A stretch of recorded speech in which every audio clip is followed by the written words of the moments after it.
So dating for Asian men is not harder, it just has different rules. The analogy that I would like to present to you, my hypothesis, is that of a rocket ship. To get a rocket away from gravity and into orbit, you need a lot of fuel in the beginning to push against gravity. Then as you hit the atmosphere and you're in space, suddenly you're free to float wherever you go. If you start out and you don't know what you're doing, things can be very difficult. But once you reach a certain level of style, sophistication, and your ability to communicate, then you almost do better than the average guy because there's so few of you out there. So the rules are different. Another analogy I like to use is look at Jeremy Lin or Jackie Chan. They had to really grind and work really hard until America noticed them. But once America noticed them, it catapulted them to almost superstardom because they had to put in the extra work in the beginning, because they had to really grind and figure out their principles. Once the world took notice, which takes a little longer for Asian guys, they're able to achieve results that most other guys, regardless of race, cannot achieve. So that's the analogy that I want you to have in your head, because my goal for this video is to get you from the ground of the earth to orbit. One of the first things you have to understand is the Asian attraction ratio, and I'll do that on my computer and I'll show you exactly what that means. So my game is tailored around being a universally attractive guy with girls who either already like me or are open to dating me. In other words, they don't have a strong bias against dating me. We know from anthropology studies that there are 3 types of single women in a tribe or in a society.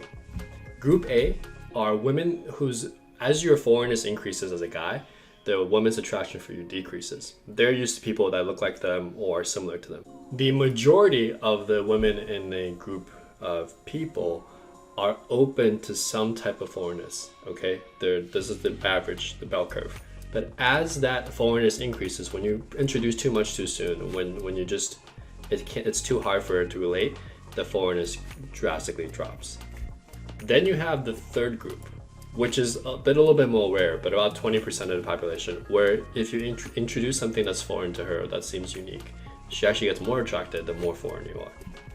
I save a ton of time because I find girls that are already into me, what I call the sweet spot, or who prefer me. And I figured out ways to really quickly screen girls that just won't date Asian guys. This saves me 80% to 90% of work that most guys do that are just time wasters. There's so many things you can do that actually accentuate your culture and makes it attractive. Most people think that foreign culture is like too foreign, unattractive, you know, Chinese, Taiwanese, Korean, whatever. They look weird, they have weird tasting food, all these stereotypes, they wear sandals at the house, blah, blah, blah, right? But there's actually certain things you can do. What we found in anthropology studies, if you look at the results and the framework of the social dynamics between different tribes, is that people want to visit foreign tribes that look interesting and attractive if it has these 2 elements. Number 1, they feel safe and comfortable. And number 2, they feel this interest and intrigue with the other tribe. It's like a mysterious beauty almost, not like a mysterious like poverty, right? Like District 9. And if you can frame it in that way, then your stereotypes start becoming a beautiful mystery, which becomes more attractive to you. Another thing I learned was starting to hit connection triggers really hard. So I would ask very specific questions that only I as an Asian guy can ask. And then that will help me reach a different level of connection that you would have with other people. And once those circuits get implanted, the seeds grow and the relationship becomes a lot more solid than most dating relationships. For example, I talk about the fact that I've traveled and lived in many different countries, and then I would ask her future plans for traveling outside the US, or has she been anywhere else, and that those conversations get us talking about like different lands, different experiences, different cultures, and that builds a connection that she wouldn't have with other types of guys. I talked to her about how my family really values loyalty and everyone's like very close, and I related to a universal emotion like feeling safe and feeling someone has your back. And I talk about the emotion of independence, of freedom in America, and how you should pursue your own thing. So I highlight the core emotions of both cultures, but I link it back to a universal emotion. Everybody wants to feel safe and protected and part of a tribe. Everyone also wants to be free and independent and chart their own path. And this is the difference between Eastern and Western culture, but I'm able to relay it down to a core universal emotion.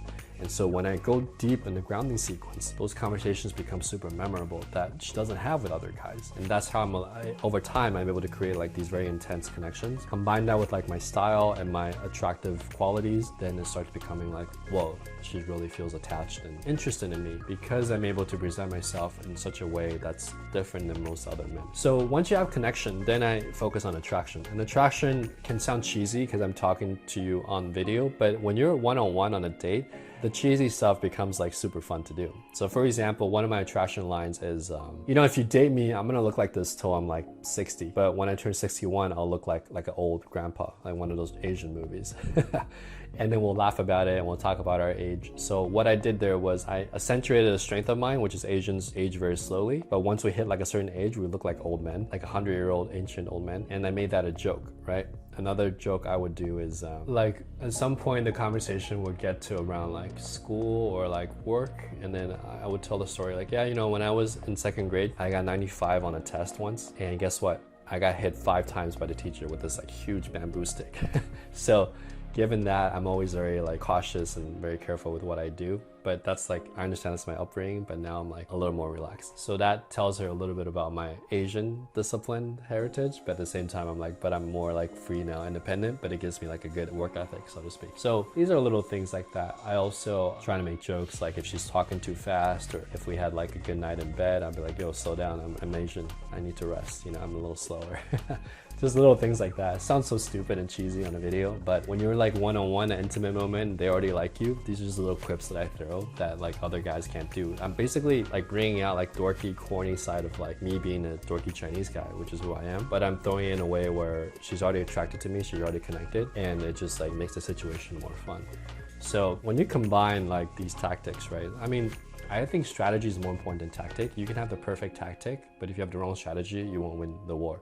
First strategy is understand your attraction ratios. The second strategy is understand your connection triggers, really your storyline, your grounding sequence. You need to do this more than other guys because we face a little bit of that unconscious social bias, and that not just like racism, but more like this person looks different than me. I don't know, I can't relate. Then you focus on like the little attraction spikes and triggers and pebbles where it's like fun. So you're constantly building connection and attraction equally. That's how like girls will feel fun and excited around you, but they also feel like they get to know you more and more the more time they spend with you. When I mastered these 2 strategies along with my selection strategy, the Asian attraction ratios, even if the girl doesn't date Asian guys or if she doesn't like me right away, my social momentum became really high because then I started having girls hooked, and now they became part of my circle.